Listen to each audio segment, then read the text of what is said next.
Hebreërs 11 vers 1, daai bekende gedeelte, as jy vir iemand vra, wat is geloof, dan haal hulle gewoonlik vir Hebreërs 11 vers 1 aan.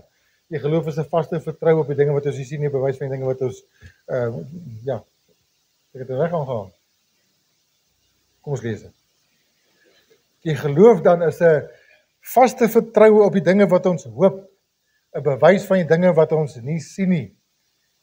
Want daardeur het die mense van die ou tyd getuienis ontvang. Nou gaan ek net spring na vers 6 toe, wat sê, en sonder geloof is dit onmoontlik om God te behaag, want hy wat tot God gaan, moet glo dat hy is, en 'n beloner is van die wat hom soek. En dan lees ons 'n bietjie verder aan, hoofstuk 11 vers 23, so 'n paar verse, deur die geloof is Moses na sy geboorte deur sy ouers 3 maande lank weggesteek, omdat hulle gesien het dat die seentjie mooi was, en hulle het nie die gebod van die koning gevrees nie.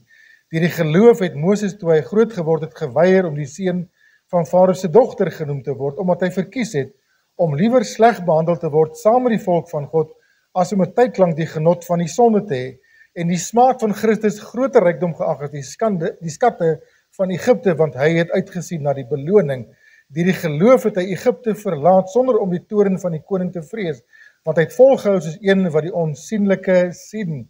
Belangrike uitdrukkings wat ons hier raak lees. Deur die geloof het hy die Pasga gehou en die besprenkeling van die bloed, sodat die verderwer hulle eersgebore nie sou aanraak het. Deur die geloof het hulle die Rooi See deurgegaan, soos oor droë grond, terwyl die Egiptenaars, toe hulle dit probeer, verdrink het. Deur die geloof het die mure van Jerigo geval, nadat daar 7 dae lank daar omheen getrek is.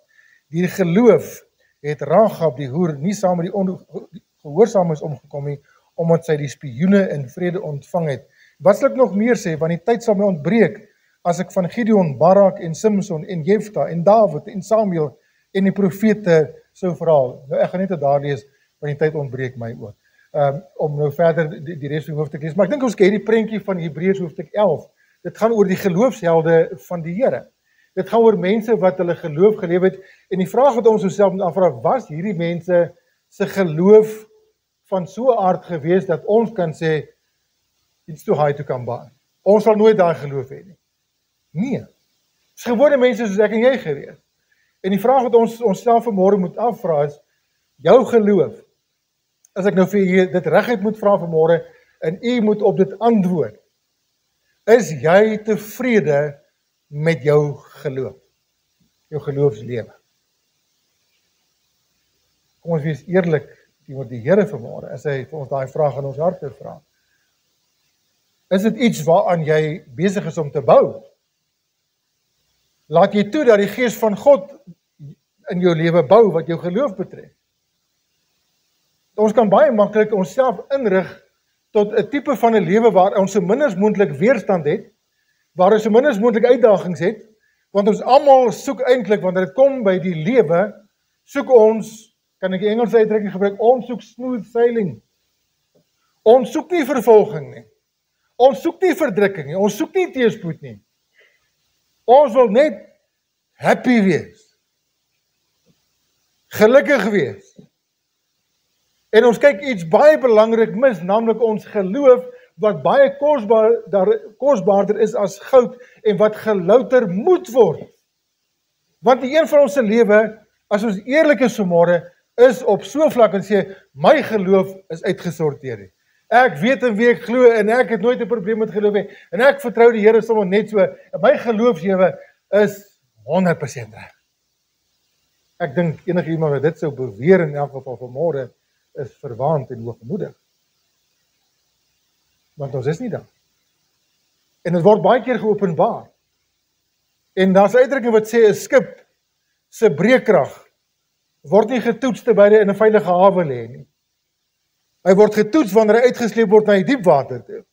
En dis waar ek en jy baie keer die storms gaan moet trotseer, want is daar waar jou en my geloof tot openbaring kom. Of dit goed is, of nie op standaard is nie, of dit nou sommer net eenvoudig missing in action is. En kom ons kyk dit vanmôre in die gesig. Die meeste kinders van die Here, die meeste kerkmense, die oomblik wanneer daar iets in hulle lewens gebeur, dan word jy, nog 'n uitdrukking, ekskuus die slang, dan word jy gerettel, né? dan raak ons gered. En partykeer gebeur iets verskriklik erg.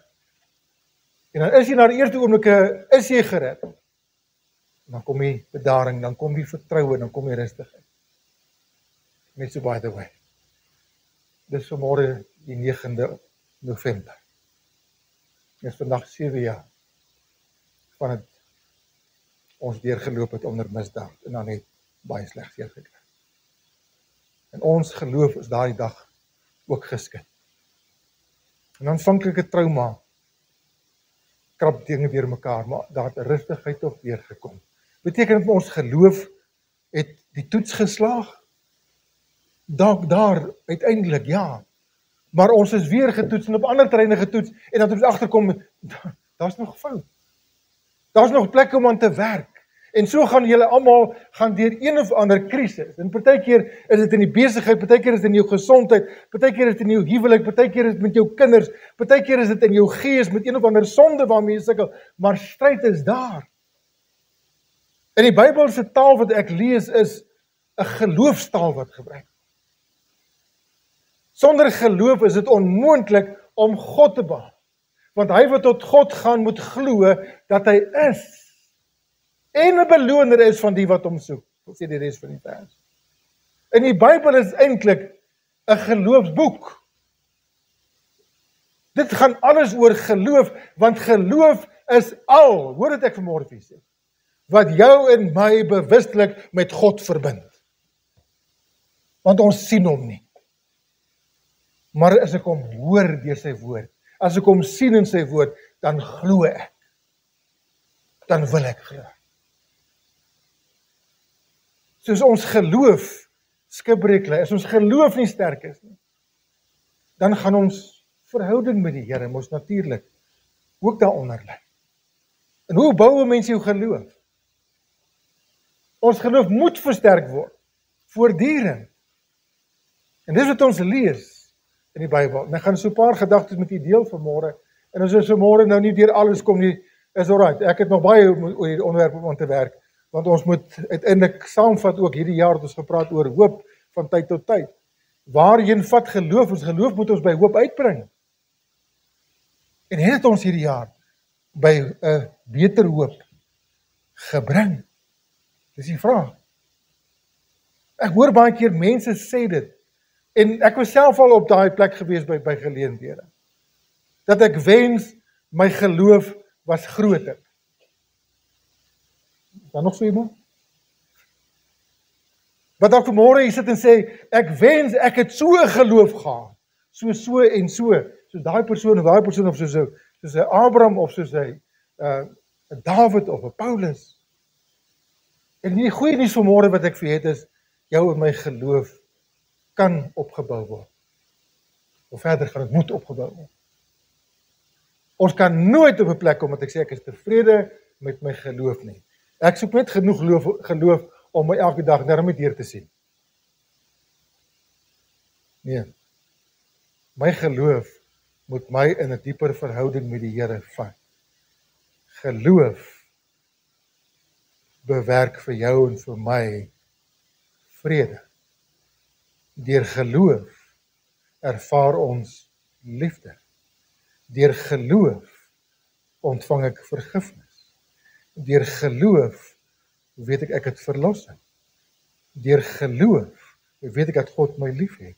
Deur geloof weet ek dat ek aan hom behoort. Deur geloof weet ek dat ek eendag by hom sal wees. Deur geloof weet ek dat hy sal voorsien. Deur geloof weet ek hy sal my beskerm. Geloof. Regdeur. Die Bybelse verhale is geloofsverhale. En ons soek die maklike pad. En ek gaan so ver gaan om vanmôre te sê, die meeste van ons se geestelike lewe is van so oppervlakkige aard. En ek bedoel oppervlakkigheid in die opsig van geestelik, wat ons nie regtig in dieptes ingaan met die Here nie. Ons verhouding baie keer maar net so op 'n sekere standaard is. As ek sê oppervlakkig, bedoel ek nie ligsinnig nie. Ons geloofslewe, ons verhouding met die Here is baie keer op so 'n oppervlak, ons noem oppervlakkig, julle verstaan nou. Maar so oppervlakkig dat ons eintlik, hoor mooi, dat ons eintlik die meeste van die tyd nooit geloof eers nodig het.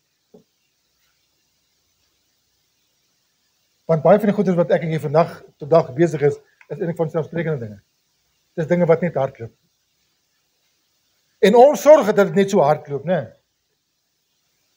En die Here moet partykeer ons gemaksones kom versteur. Want ons hardloop op autopilot.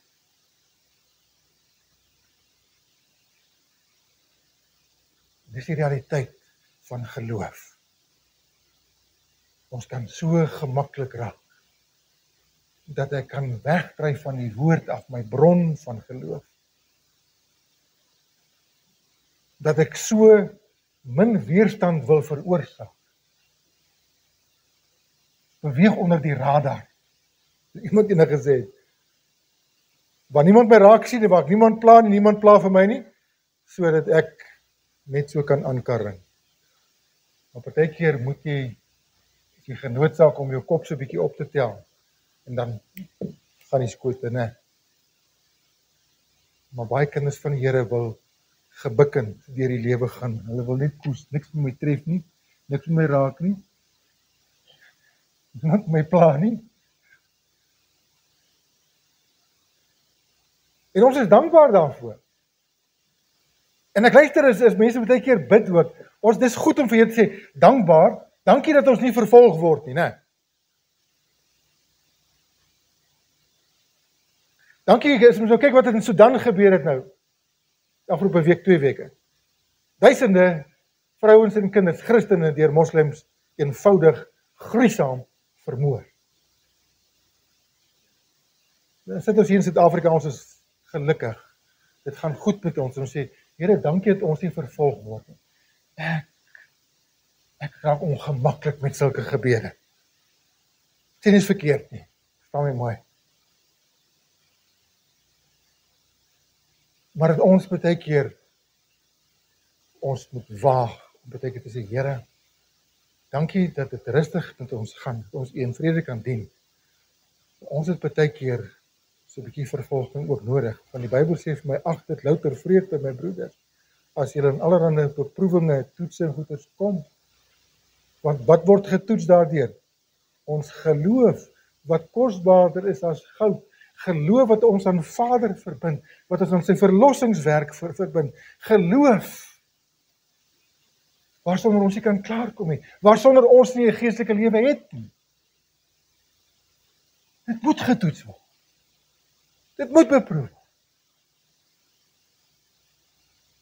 Want hoe dieper ons verhouding met die Here, hoe dieper ons geloofsverhouding met die Here, hoe groter is jou en my bereikbaarheid. Beskikbaarheid vir die Here. Want geloof, ek hou vir die uitdrukking wat iemand gebruik, faith venture where the Spirit of God leads. Die geloof moet ons dring. As Paulus sê in Romeine 1 vers 16, hy sê in daai gedeelte, hy sê, want ek skaam my nie, want ek skaam my nie oor die evangelie van Christus nie, want dit is 'n krag van God tot redding vir elkeen wat glo, eers vir die Jood en ook vir die Griek, want die geregtigheid van God word daarin geopenbaar, hoor dit nou sê, hy sê, uit geloof tot geloof, soos geskryf is, maar die regverdige sal uit die geloof lewe.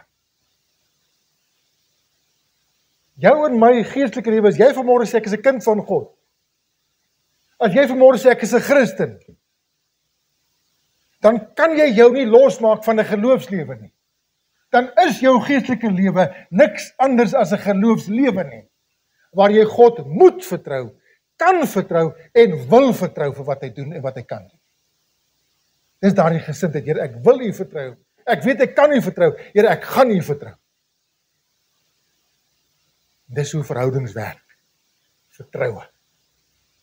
Oomblik as vertroue in 'n verhouding skade lei, is daai verhouding in die moeilikheid. Die Here wil van sy kant af alles doen om vir jou en vir my aan te spoor, te motiveer om ons geloof te versterk. Hoekom? Want dit gaan vir hom oor daardie verhouding van vader-kind. Ons moet dieselfde ingesteldheid begin kry van kind-vader. Dit is 'n wederwysige verhouding. Judas 1 vers 20 sê vir ons, maar julle geliefdes, hoor nou, moet julle self opbou in julle allerheiligste geloof. Hoor word genoem, allerheiligste geloof. En daai woordjie moet, is interessant, hy staan in die Grieks in die imperatiewe vorm, met ander woorde in 'n bevelsvorm. Hy sê daar sê, julle geliefdes moet, opdrag, verpligting rus op jou, verantwoordelikheid rus op jou, ons moet ons geloof opbou. En dit begin by jou, my gebedsgesindheid, as die Here sê, Here, U het die volste reg om in my geloofslewe te bou en te werk. En dit wat U oor my pad stuur, weet ek is onder U beheer, saam kan ons dit doen. Ek weet, Here, dat dit wat ek nou deurgaan is nie lekker nie. En ek sien ook nie vooruitsig dat dit gou gaan lekkerder word nie. Maar Here, U weet wat ek nodig het. U weet waarin U my op pad is. En as U my geloof in hierdie opsig wil openbaar, en my geloof wil versterk, dan weet ek, dan sê ons baie keer met bewerigheid in ons stemme, Here, doen dit maar. Want ons is onseker, wat gaan nou gebeur? Nou gaan die bomme bars, nou gaan dinge uitmekaar van, nee, ek kom ons Vader vertrou. Maklik gesê, né? Maar dis die realiteit. Dis hoe geloof werk. So die beproefdheid van julle geloof, so 1 Petrus 1 vers 7, hoor, so die beproefdheid van julle geloof, wat baie kosbaarder is as goud wat vergaan, maar deur vuur gelouter word, bevind mag word tot lof en eer en heerlikheid by die openbaring van Jesus Christus. So die beproefdheid van julle geloof. Geloof moet gesuiwer word om goudse waarde te kry. Gee nie vir iemand 'n goudrots nie. Jy gee vir hom gesuiwerde goud. My verhouding, my beskerming, my verlossing, alles kom deur geloof. In die Bybel se taal wat ek vind, wanneer kom by jou in my geestelike lewe, wanneer kom by jou in my geloofverhouding met die Here, dan vind ek woorde soos groei. Ek vind woorde soos bou. Ek vind woorde soos werk. Ek vind woorde soos oefen jou. Ek vind woorde soos beproef, toets. Dit laas Sondag daaroor gepraat. En as jy daai inventaris van laas Sondag 'n bietjie verder kan vat vanmôre en die Here kyk na my en jou geloofslewe, wat sien hy? Vertrou ons hom onvoorwaardelik of met reserve? Vertrou ons hom met ons hele hart? Leun ek op hom, want dis wat vertroue geloof beteken, is om op iets te leun, my gewig daarop te sit. En as ons vanmôre voor die Here staan en hy ken ons hart en ons ervaar ons hart, die Here, my geloof skiet so ver te kort. Wat moet ons sê vir die Here? Wat moet ons gebed wees? Here, ek hou nie daarvan. En ek weet U hou ook nie daarvan. Dis hoekom ek bewus raak daarvan. Dis hoekom ek ongemaklik voel daaroor. Maar Here, versterk my in dit. Here, help my in dit. Jy gaan dit doen. Want jou geloof is kosbaarder as goud wat vergaan. Dis 'n allerheiligste geloof. Dis 'n geloof wat geanker is nie net in die vermoëns van God nie, maar in die hart van God. Die regverdige uit die geloof sal hy lewe. Hoe bou 'n mens jou geloof? Hoe versterk ek my geloof? Nou so 6 gedagtes wat ek met julle wil deel. Nou so 'n manier dat ek vanmôre by hulle iets gaan uitkom. So in elk geval volgende Sondag moet oorgegaan het na dit is net eenvoudig te veel. Maar kom ons trek weg. Kom ons begin so lank met dit. Die kort pad sou seker gewees het om my geloof te versterk. Sou net eenvoudig wees. Lees jou Bybel. Maar dit is nie so eenvoudig nie. Geloof kom uit die gehoor en die gehoor is uit die woord van God, hè. Dis wat Romeine 10 vers 9 en 10 vir ons sê. Die geloof is uit die gehoor en die gehoor is deur die woord van God. Hoe groter jou omgang met die woord, hoe groter jou geloof. Wys my iemand wat sukkel met sy geloof. En ek wys jou 'n verkeerde benadering tot die woord. Of jy lees te min, of jy lees verkeerd, jy lees aandagtig nie, jy bepeins nie, jou gesindheid is verkeerd. Dis waar die eerste gedagte by kom. Hoe ek my geloof gaan versterk, is, jy moet wanneer jy bid, Here versterk my geloof, moet ek aan God se autoriteit en gesag as oppergesag aanvaar. Dis die wegtrek. As ons daar opslip, eskaleer dit nie verder. Dit klink baie eenvoudig en dadelik gaan almal se reaksie daar wees, maar ek het nie 'n probleem met God se autoriteit en met sy gesag nie. Ek weet hy het oppergesag, ek weet hy het autoriteit, ek weet hy dra al die gesag, ek weet dit. Jy kan dit weet sonder jy dit handhaaf. Jy kan dit weet sonder dat jy dit in plek het. Want ons gesindheid openbaar dit. Die manier wat ons God se teenwoordigheid ag. Die manier wat ons God se woord benader. Ons is nie meer op 'n plek. En daar kan verskeie redes rondom dit wees. Ek gaan nie op die redes ingaan nou nie.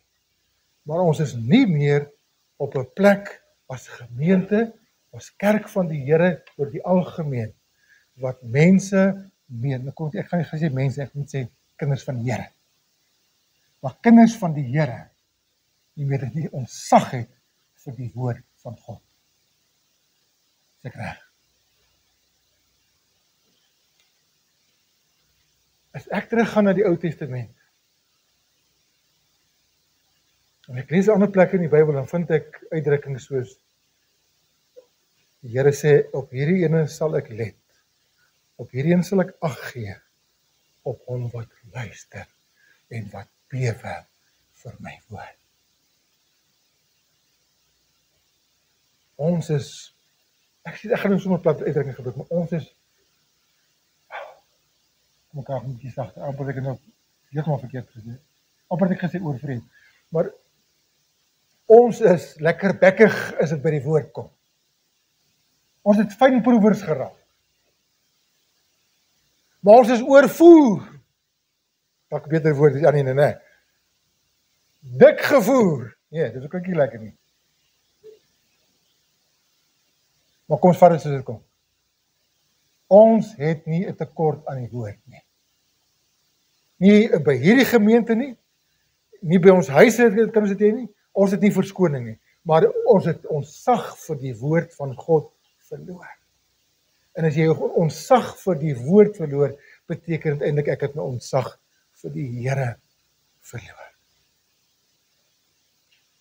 En ons moet altyd aanvaar, en ek weet hierdie klink partytjie soos 'n teenstrydigheid, maar God is Vader, ja. En hy's genadig, en hy's barmhartig, en is goed, en is waar. En dit gee vir mense vrymoedigheid. Maar ons kan nooit uit die oog verloor wie God werklik is.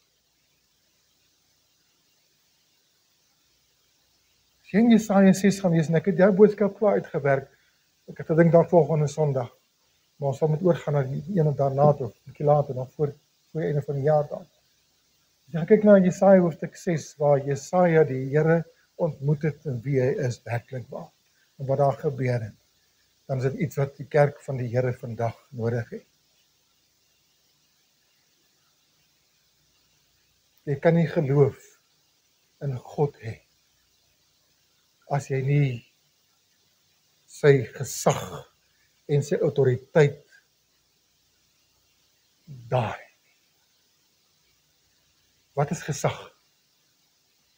Kom ons kyk net gou vinnig. Die definisie van gesag, dat God gesag het, beteken God het die hoogste reg om te beveel en gehoorsaamheid te eis. Daarom praat ons van die regering. Kom ons los nou maar waarmee hulle besig is. Maar enige regeringsinstansie of die grondwet het gesag. Hoekom is daar 'n grondwet hof? Dis die hoogste gesag. En as 'n wet daar goedgekeur word en is deur die boeke, dan het daardie wet die gesag word afgedwing en dit moet gehoorsaamheid en onderwerping in daardie woord en daardie wet moet dit eis. En as daar 'n eis is, dan moet daar oortreding toegepas word. God het gesag. Aan 'n woorde om 'n bevel te gee, opdragte te gee en gehoorsaamheid te eis. Dit is ons probleem baie keer met die woord van die Here. Ons sien die woord van die Here, die opdragte van die Here as suggestions. Voorstelle. Wat ek mee kan maak en doen wat ek wil. Ek kan pick and choose. God se woord is nie suggestions nie. Dis God se gesag. En as ons dit gaan handhaaf, gaan jou geloof 'n deurbraak begin beleef. My benadering tot God verander. Ek aanvaar hy die reg om uitspraak oor my lewe te gee. Om my te lei deur sy woord. En Jesus het op 'n stadium gesê, my gebooie is nie swaar nie. Ons praat op baie, ek bring nou baie Engelse uitdrukkings môre, kom ons gaan nou maar aan daarmee. My gebooie is nie swaar, dis nie 'n issue nie. Maar wat is die issue? Om gesag te aanvaar. Want ons lewe ongelukkig vandag in 'n samelewing waar gesag uitgedaag word en gesag vertrap word en gesag korrup is. En ons het ongelukkig die effek daarvan ook in die kerk. Dit het afgegee op kinders van die Here. En dit moet herstel word. Sien een van daai voorbeelde, ek is 'n bietjie ingaan oor die hoogste reg, daar gesê die hoogste reg om te beveel en gehoorsaamheid te eis. En ons sien dit in die skepping. Toe God geskep het, hoe het hy geskep?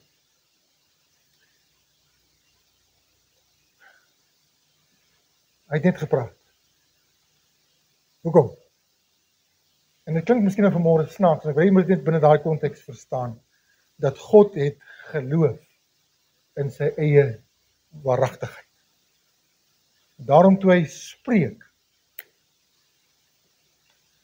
geen teenstrydigheid tussen sy woorde en sy wese. Hy spreek en is daar.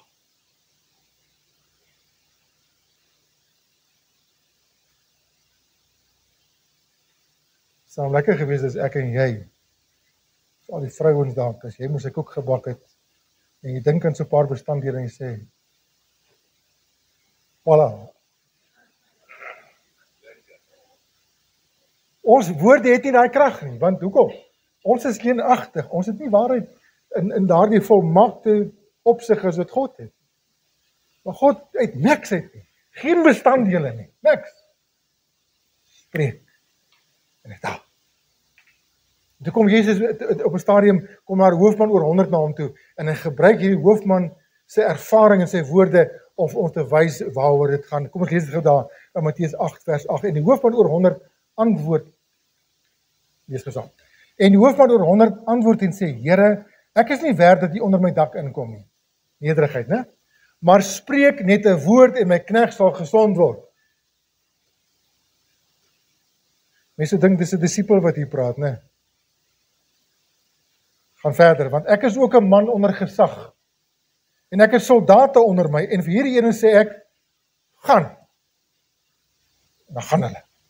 En vir ander ene sê, kom. En hy kom. En vir my diensknegt doen dit. En hy doen dit. Sien jy die prentjie van gesag wat Jesus hier skets? Ek gee opdrag, dadelik gehoorsaam. Hier is ons probleem. Die Here gee opdragte en ons is besig met consideration. Of ons dit gaan doen of nie. Ons is besig om te oorweeg. Wat 'n voordeel is daar partykeer vir my daarin? Wat gaan die gevolge wees? Is dit ernstig genoeg? Het ek tyd daarvoor? Het ek lus daarvoor? Nee. Ja. Tjoe, daar gaan. Toe sê Jesus dit hoor, het hy hom verwonder. Ek hou van daai woordjie. Jesus was aangenaam verras. Hy het dit, kom ons sê man, op 'n plat manier ook so. Jesus sê dit nou gelyk. Hy het dit geniet. Toe hierdie ou dit vir hom sê, en toe Jesus het hom verwonder, en dan sy volgelinge gesê, voorwaar ek sê vir julle, selfs in Israel het ek so geloof nie gevind nie. 'n geloof wat sê, Here spreek in die woord, en is dit. En is miskien uit so iets uit wat daai uitdrukking kom, of daai definisie kom van, wat mense sê, wat is geloof? God said it, I believe it, that settles it. God het gespreek. Vat hom op sy woord, want hy die hoogste gesag. Hy weet wat ter woord is nodig. En as hy 'n woord in 'n situasie spreek, dan vat ek hom op sy woord, en jy sal die resultate sien. Ons benadering tot geloof is baie keer, ek sal sien as ek glo, of ek sal glo as ek sien, nee. Sien is glo. Bybelse taal is glo, en jy sal sien. Hy het gesag verstaan. Dis wat ek en jy vanmôre moet oor besin. Wanneer ek die Bybel lees, en ek lees dit en ek vind 'n opdrag, ek vind 'n aanmoediging, ek vind 'n teregwysing, ek vind 'n lering, ek vind wat ook al is 'n belofte, dan moet ek op daai oomblik myself die eerste vraag afvra, wie praat nou? Wie's aan die woord? God. Watter ene? Groot en gedig, die waaragtige getuie, die weg, die waarheid en die lewe.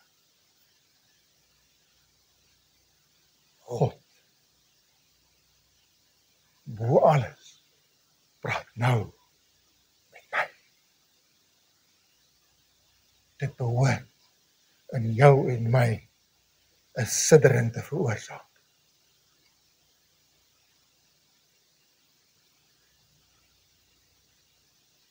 Maar dis meer daar nie. Want ons het familiêr met God begin raak.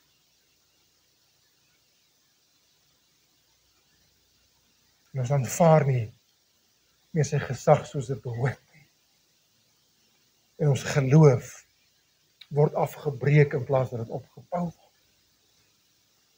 Geloof beteken, en ek gaan met punt 1 gaan ek afsluit. Daar's nog 5. Nog 5 sondae.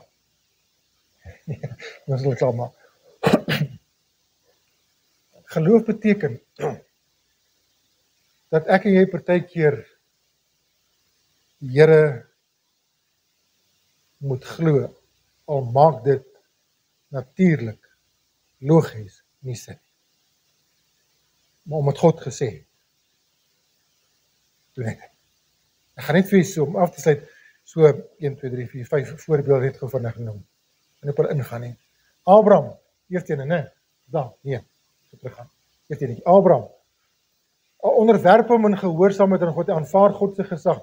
Die Here sê vir hom, gee vir hom belofte, hy sê, jou nageslag sal soos die sand van die see wees. Kyk aan die sterre, Abraham was 'n sterrekyker gewees. Hy sterre bestudeer. Hy was nie 'n sterrebegelaar nie, hoor.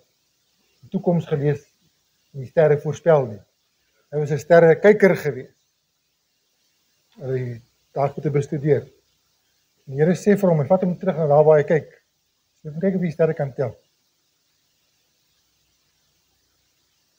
Jou nageslag sal groter wees as dit.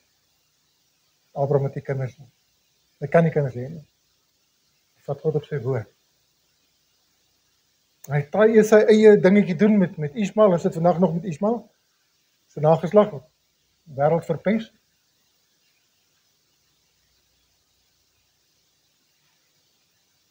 Maar God se plan en my plan deur mekaar raak, dan veroorsaak dit baie keer ellende vir mekaar. Maar Abraham ontvang daai seën. Kom ons verfrissend gou die geheue, wat gebeur toe met daai seën?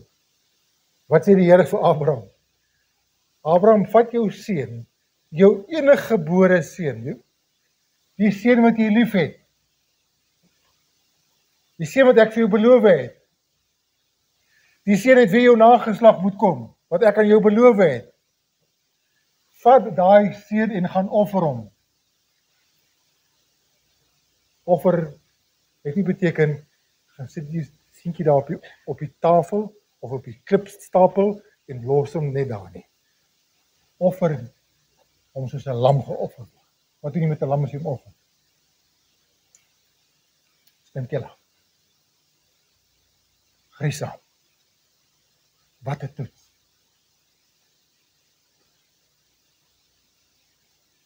Ek weet nie waar ek dit sou kom.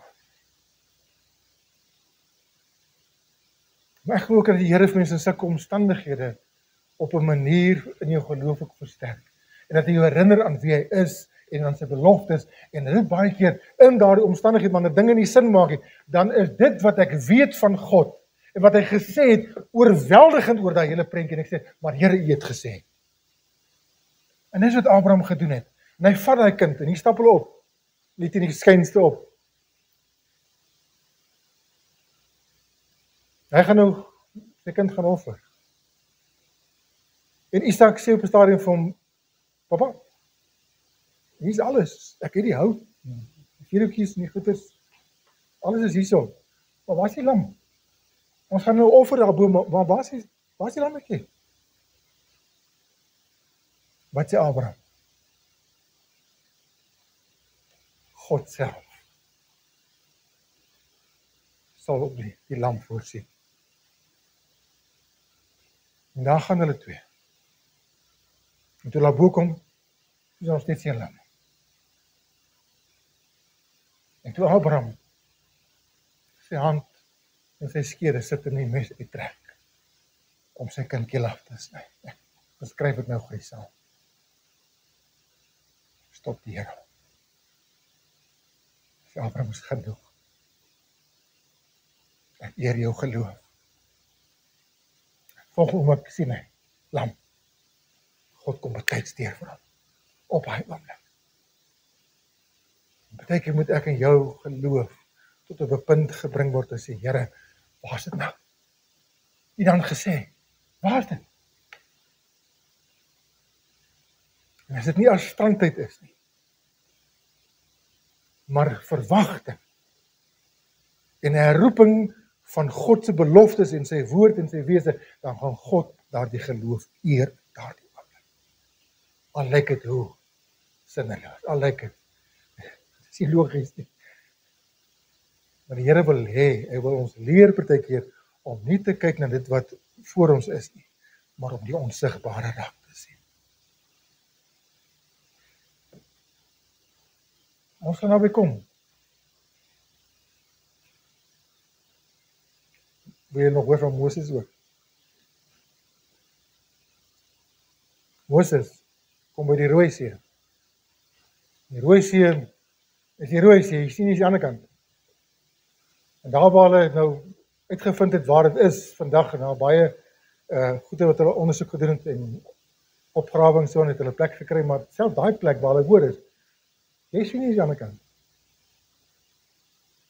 En hier staan hulle voor die Rooi See, en die Here sê vir hulle, julle moet aan daai kant kom. En toe hulle so terugkyk, toe sien hier kom 'n stofwolk aan. En dis nie 'n paar ouens wat laat was nie. Dis Farao met sy leer wat op pad is. En die volk vra vir Moses, wat nou? En baie keer is jy daardie figuur in jou familie, of in jou gesin, of by die werk, en mense vra vir jou, wat nou? Dan moet ons in geloof op God se woord handel. sê wees stil, wees kalm. Sodat Paulus op die skip was, toe hulle gesê het, ons vergaan in die skip, toe sê, hou moed manne, ek glo God, dat het sal wees soos hy vir my gesê het. En hy bring kalmte in die situasie. Maar Moses, die Here sê vir hom, vat jou stok, daai staf, slaan op die water. En die see sal oopgaan. Wat het ek jy gedoen het? Ons het daai stok gekyk. So, no way. Wat het Moses?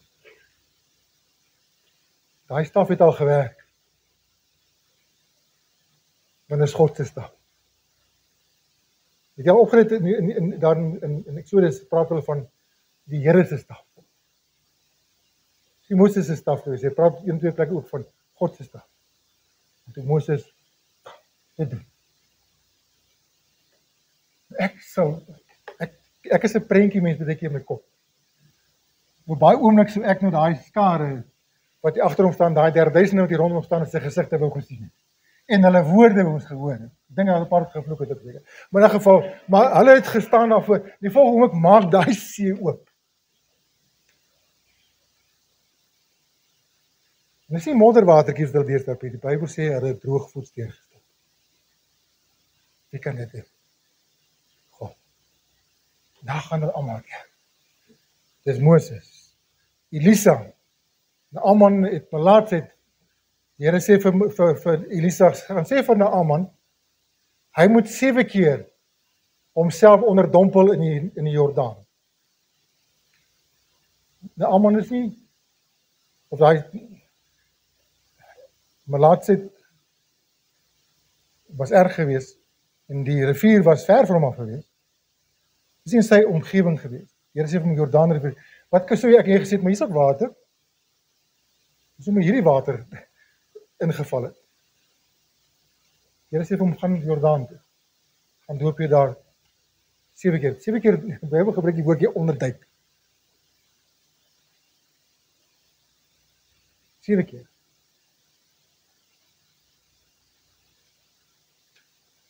Die profeet sê vir hom, doen dit. Al klink het hoe stupid. God het my gesê, doen dit. En hy doen dit. En toe die 7de keer uit die water uitkom, dit weg. Onsinnige opdrag, onlogiese opdrag, bonatuurlike opdrag, doen dit, want God het gesê, gesag vir sy woord, gesag, want God het gesê. Josua, Jericho, omdat ken Jericho, nee.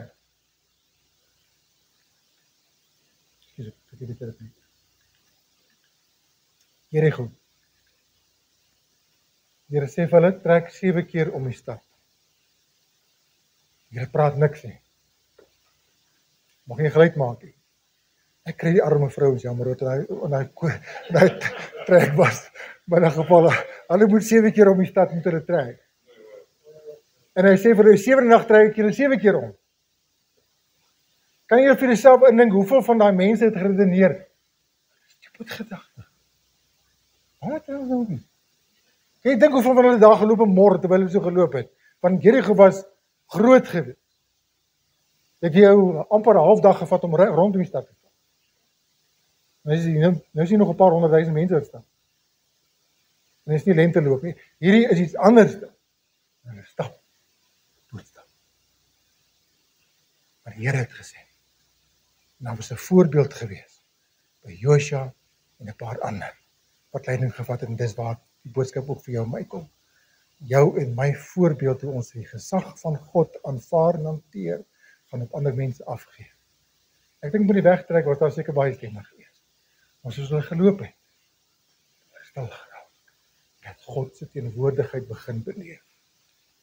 En die 7de dag, ek glo toe daai klomp Jode opgetel. En die Here het gesê op die 7de dag, 7 keer. Watch this space. Nou doen dit. Klink stupid, doen dit. En die Jericho se mure het geval. Lang storie kort. En dan Petrus en die disippels kom op 'n punt dat hulle niks vang nie. Hulle vang heel nag. Hulle gooi uit, dan trek hulle in, niks vis nie. Dan gooi hulle weer uit. En dis 'n ouens wat professionele vis vang. hengelaars was, nie hengelaars, dit is vissermanne gewees. Hulle gooi nette uit, en dan trek hulle, kom maar niks uit. Niks. En hier kom Jesus, en hy sê vir hulle, vat daai nette uit, gooi dit nie aan die kant. Weer eens, dan dink ek, wat sê ek jy gedoen in daai omstandigheid? Wat nie beskik in daai kan sien. See is die see. Visse swem links, visse swem reg. Hoe nou? Sien mense, maar die disippels speel nie slim nie. Dis Jesus wat praat. En wat sê Petrus vir hulle? Here, ons het hierdie hele nag niks gevang nie. Maar op u woord sal ons die nette laat sak in daai kant. En hulle gooi dan wat gebeur? Die nette skeur van die visse. Partykeer gee die Here vir jou 'n opdrag wat nie vir jou logika sin maak nie. Doen dit. Hy gee vir jou woord. En jy sit en kou in daai woord partykeer en sê, Here, maak nie vir my sin nie. En dan kan die Here vir jou en vir my dalk in daai oomblik vra. Ek het nie gevra of jy jou sin maak, ek het jou gevra of jy dit glo. Dan doen jy dit. Maar die gesag van die woord, God het die laaste sê, God het die enigste sê. En jou geloof sal sien. Jou geloof sal versterk word as ons daai benadering van ons reg kry. Ontzag vir God. Ontzag vir sy woord.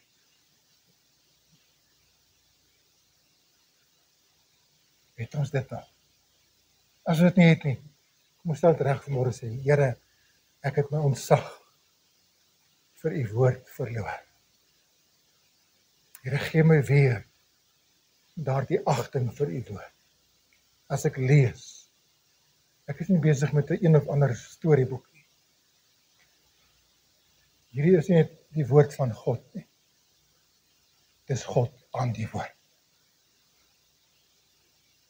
En 99% van die kommunikasie wat God met jou en my het, is hierdeur. Niks anders nie. As jy ons kans en vir jou sê, Here, my geloof het bietjie bouwerk nodig. Ek sien 'n klomp rommel. Ek sien 'n klomp stikkende plekke, ek sien krake. Ek gaan dit doen. Moenie bang wees. Ons kan hom ons vertrou. Ek weet wie hy is. Paulus sê, ek weet in wie ek geglo het. En ek is oortuig. Volgende week praat ons oor oortuiging. Belangrik vir geloof. Goed, kom ons bid saam. Here, baie dankie vir u kosbare woord. Nog Here, is daar iets is wat ek in my eie wese begeer, vir myself en vir die gemeente, vir elke kind van God is, dat ons weer u woord op 'n nuwe wyse sal benader as woord van God, die enigste sê in ons lewens het. Dat ons daardie ontzag vir u woord sal terugvind. Die oppervlakkigheid tot siens sal sê. Jy sal breek. En dat ons elke keer as ons die woord oopmaak, sal weet, 'n bewusheid sal hê, God praat met my. Nou moet ek luister, nie net ter wille van wat hy vir my sê nie, maar omdat hy graag met my wil praat, en die verhouding wat hy met my het, so hoog op prys stel, dat hy my geloof wil versterk en aan wil werk, wil opbou. Dankie Here dat ons kan vertrou met dit. Ons eer en ons aanbid u vir u teenwoordigheid, u bemoeienis met ons elkeen. Ons het u nodig, ons het geloof so nodig, Here. Amen.